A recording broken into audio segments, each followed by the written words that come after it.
கிளாஸ்ல நடக்கிற எலெக்ஷன்ல ஜெயிச்சு கிளாஸ் லீடர் ஆகணுங்கிற ஒரு காரணத்துக்காக கிளாஸ்ல இருக்கிற எல்லா பசங்களுக்குமே புளிப்பு முட்டாயினா வாங்கிட்டு வந்து தரானுங்க. அந்த கிளாஸ்ல இருக்கிற பெஞ்சு சின்னதா ஆடுனா கூட அந்த பெஞ்சு போட்டு வேற பெஞ்ச மாத்தி அந்த பெஞ்சில உட்கார்ந்து இருக்கிற அந்த 4 பேரையுமே இவங்களுக்கு ஓட்டு போடுறதுக்காக கரெக்ட் பண்ணிடுறானுங்க. அதுக்கப்புறம் படிப்பு சம்பந்தமான சாட்டனா வரைஞ்சு கிளாஸ் ரூம்ல ஒட்டுறானுங்க. இதெல்லாம் பார்த்த அந்த கிளாஸுக்கு வர சாரு மேம் எல்லாருமே இவனுங்களை பார்த்து இம்ப்ரெஸ் ஆயிடுறாங்க.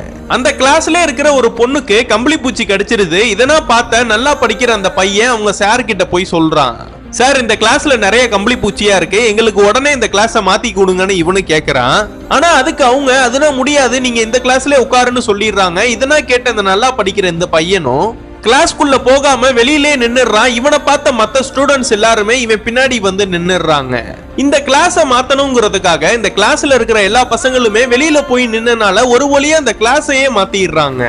கடைசியா இந்த கிளாஸ்ல எலெக்ஷன் வச்சதுல முன்னாடி யார் இந்த கிளாஸ்ல லீடரா இருந்தாங்களோ அந்த பையனே லீடரா வந்துடுறான். லாஸ்ட் பெஞ்சில உட்கார்ந்து இருக்கிற இந்த பசங்க நம்ம எல்லாருக்கும் இவ்வளவு ஹெல்ப் பண்ணியும் நம்ம இந்த எலெக்ஷன்ல தோத்துட்டோமேன்னு ரொம்ப ஃபீல் பண்றானுங்க. எலெக்ஷன்னா முடிஞ்சதுக்கு அப்புறம் இந்த சாரு அந்த கிளாஸ்க்குள்ள வந்தா எல்லாருமே யூ ஷேப்ல உட்கார்ந்து இருக்காங்க.